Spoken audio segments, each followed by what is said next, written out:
বুঝতে পারছিল না। ও নিজের বাইককে নিচে নামানোর চেষ্টা করে, কিন্তু কিছুই হয় না।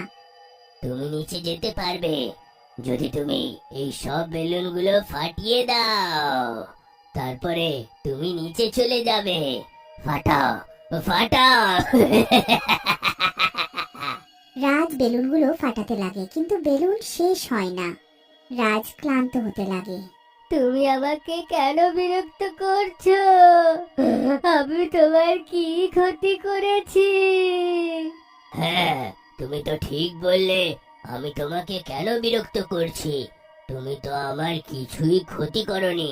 এক কাজ করো, যত কটা বেলুন তুমি ফাটিয়েছো ওই বেলুনগুলো আবার আমাকে ফুলিয়ে দাও। আমি তোমাকে প্রাণে ছেড়ে দেব।